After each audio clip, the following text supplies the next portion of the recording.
اور اپنا بیان فرمائیں حضرت علامہ راشد خان یوسف صاحب.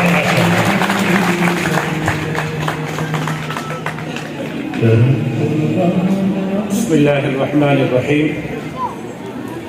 الحمد لله رب العالمين والصلاة والسلام على أشرف الأنبياء والمرسلين وعلى آله الطيبين وأصحابه الطاهرين.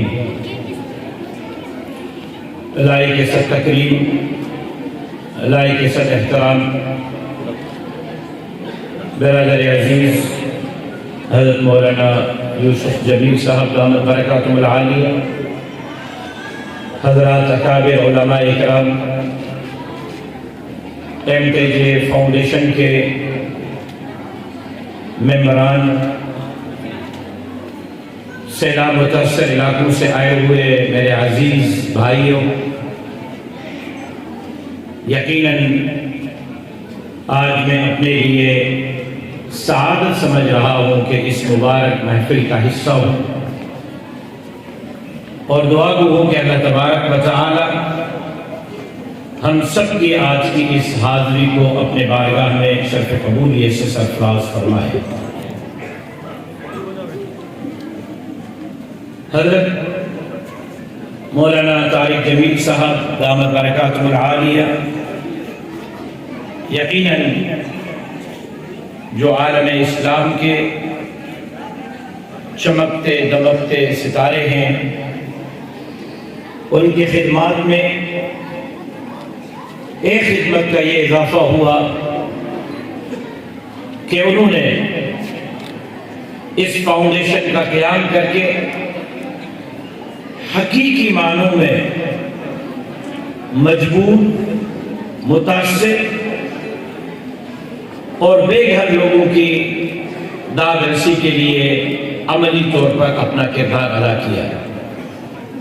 مجھے وہ دن بھی یاد ہے جب آپ کراچی میں MTJ کے ایک شاپ کا افتتاح کر رہے تھے، اور اس کے بعد اس پر بہت سارے تنقیدی معاملات بھی چل رہے تھے. میں آج ان کو کہنا چاہوں گا کہ وہ آ کر یہ مبارک تقریب دیکھ لیں کہ مولانا طارق جمیل فاؤنڈیشن نے یہاں پر وہ کام کر دکھایا ہے جو حکومت نے کرنا تھا، ایک ادارے نے کیا ہے. حضرت یہاں پر میں اس چیز میں جائے بغیر کون کس مسلک سے، کون کس مذہب سے وابستہ ہے، علماء اکرام کے بارے میں عام تاثر ہے کہ مولوی بنے گا تو کھائے گا کیا، اور جو نکمہ اسکول سے بھاگا ہوا والدین کے سر میں درد ڈالنے والا بچہ ہے، وہ مدرسے کے حوالے کیا جاتا رہا.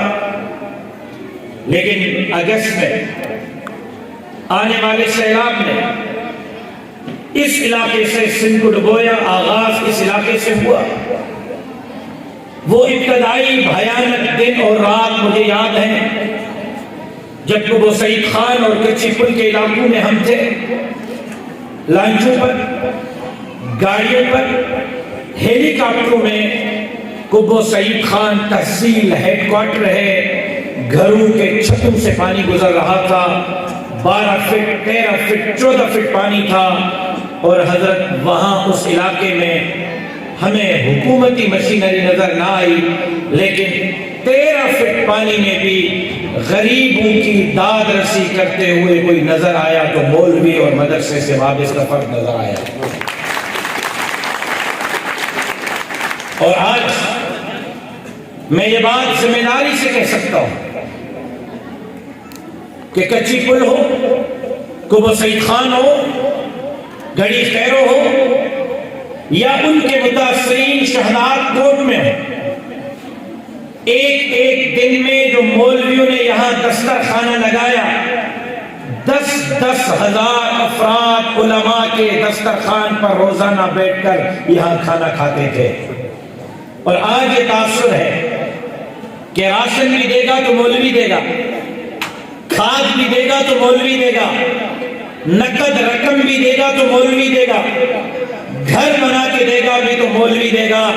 تو میں آج MTJ کے اس بابرکت پروگرام سے یہاں کے متاثرین کو یہ دعوت بھی دے رہا ہوں کہ اپنے بچوں اور بچیوں کو عالم بنائیں تاکہ وہ آپ کی رہبری اور رہنمائی کے ساتھ ساتھ آپ کے معاشی مسائل میں اسی طرح کردار ادا کریں جس طرح MTJ کردار ادا کر رہا ہے.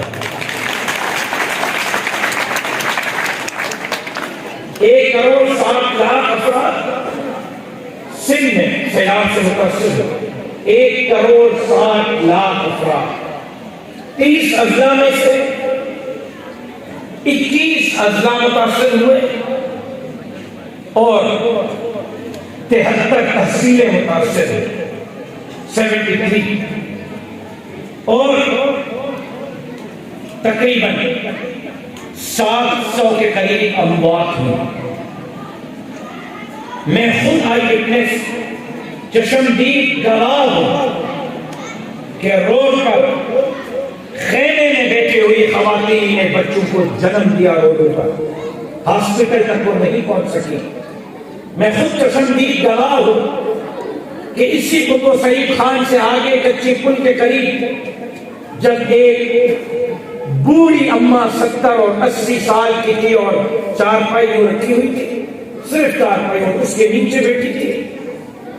نہ اس کو خیمہ تھا, نہ اس کو چادر تھی, نہ اس کو کسی اور ضرورت زندگی کا کوئی سامان میسر تھا. جب میں نے اس بوڑھی اماں سے پوچھا کہ اماں کیا حال ہے, اس کے آنکھوں سے جیسے سیلاب بہنا شروع ہوا ہو. مجھے اس نے کہا کہ 3 دن ہوئے ہیں بیٹا, میں 3 دن سے فاقہ کشی پہ ہوں اور میں نے کھانا نہیں کھایا. ان حالات میں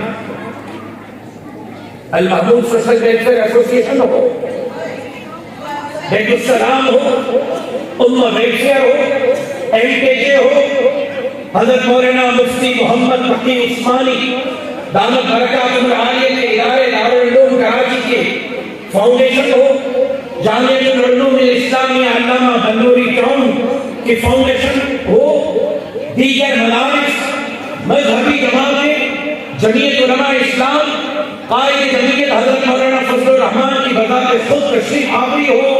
یقیناً علماء اکرام نے جو کردار ادا کیا ہے, لوگ کہتے تھے کہ صدیقی, فاروقی, عثمانی, حیدری دور کی یادیں کب تازہ ہوگی. حضرت میں یہ الفاظ کہنے میں حق پر غالب ہوں کہ علماء اکرام نے جو خدمت کی ہے انہوں نے فاروقی اور عثمانی اور حیدری دور کی یادیں تازہ کی. آج بھی بلا تفریق, جیسے میرے بھائی نے کہا, مجھے یاد ہے کہ ہم ایک خاص میں گئے اور وہاں پر مجھے بتایا گیا کہ راشن لینے کے لیے آنے والے 650 متاثرین میں ایک بھی مسلمان نہیں. 650 کے 650 ہندو ہیں. میں نے کہا باقی جگہوں پر اگر ہم نے راشن اور 1000 نقد دیا ہے, یہاں 2000 نقد دیے جائیں تاکہ ان کو یہ پتہ چلے کہ انسانیت کی خدمت کا درس بھی جناب رسول اللہ صلی اللہ علیہ وسلم کے تعلیمات میں شامل ہے اور ہم بلا تفریق پوری انسانیت کی خدمت کر رہے ہیں, کوئی اقربا پروری نہیں کر رہے. جس انداز میں MTJ فاؤنڈیشن نے یہاں سروے کیا, لائق تحسین ہے. مجھے جب ساتھی نے بتایا مجھے حیران کی ہوئی.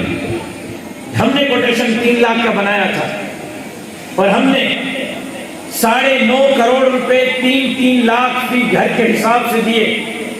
آپ کے MTJ کی رہبری اور رہنمائی سے شاید ہمیں فائدہ اٹھانا چاہیے کہ اگر 9 کروڑ میں ہم 300 گھر بنا سکتے ہیں تو پھر لو کاسٹ پر آ کر ہم 9 کروڑ میں 600 گھر بھی بنا سکتے ہیں.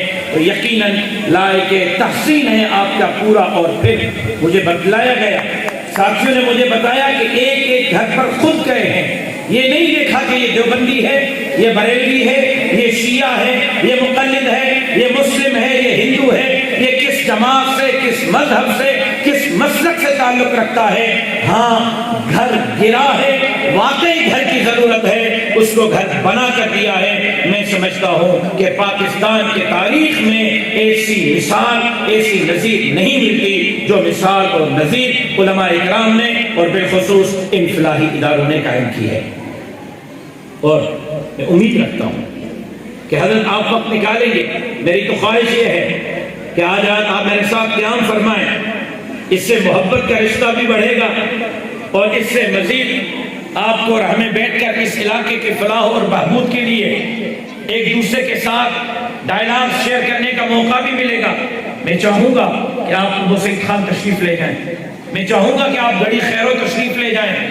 میری خواہش ہوگی کہ آپ کچی پل تشریف لے جائیں اور دیکھیں کہ 11 اور 12 فٹ پانی 3 مہینے جن علاقوں میں رہا ہے ان علاقوں کا کیا حال ہے, کیا حشر ہے, کس طرح لوگ اپنی زندگی گزار رہے ہیں. یقیناً ایک مرتبہ پھر میں حضرت مولانا طارق جمیل صاحب دامت برکاتہ العالیہ کی جہاں صحت یابی کے لیے دعا گو ہوں, وہیں پر MKJ فاؤنڈیشن کے ایک فرد کے لیے دعا گو ہوں. اور آپ حضرات سے جو آج گھروں کی چابیاں وصول کرنے کے لیے آئے ہیں, آپ سے درخواست کروں گا کہ ان اکابر کو, ان اسلاف کو, اپنے ان بزرگوں کو اور آپ کی خدمت کرنے والے ان علماء اور علماء کے ساتھیوں کو اپنی دعاؤں میں یاد رکھیں تاکہ اللہ تبارک و تعالی ان کو مزید آپ کی خدمت کی توفیق دے. اور آخری بات یہ بھی عرض کر دوں, میرے وکلاء بھی موجود ہیں, صحافی بھی موجود ہیں, شہر کی کریم بھی موجود ہے کہ اگر بے سر و سامانی کے عالم میں, اگر حکومتی وسائل کے بغیر, اگر عالمی اداروں اور NGOs کے تعاون کے بغیر علماء اکرام اتنی بڑی خدمت کر سکتے ہیں کہ دروازہ کھٹکھٹا کر متاثر تک پہنچ سکتے ہیں, تو پاکستان کو جس نعرے پر حاصل کیا گیا تھا, پاکستان کا مطلب کیا, لا الہ الا اللہ کے نظام کے لیے اقتدار میرے علماء کے حوالے کریں. کسی کو انصاف مانگنے کی ضرورت نہیں ہوگی, یہ علماء دروازے کھٹکھٹا کے انشاءاللہ مظلوموں کو ان کے حقوق کے دروازے تک پہنچائیں گے. زندگی باقی, ملاقات باقی. انہی الفاظ پر میں اپنے گفتگو کو اختتام پر پہنچاتا ہوں کہ اللہ تبارک و تعالی اس ادارے کو ترقیاں نصیب فرمائے, مزید اس ادارے کو قوم کی خدمت کے لیے منظور اور مقبول فرمائے, اور آپ کے معاونین, مخیرین جنہوں نے تعاون کیا ہے, اللہ ان کے مال میں, زندگی میں, اولاد میں برکت عطا فرمائے. زندگی باقی, ملاقات باقی. وما علینا الا البلاغ.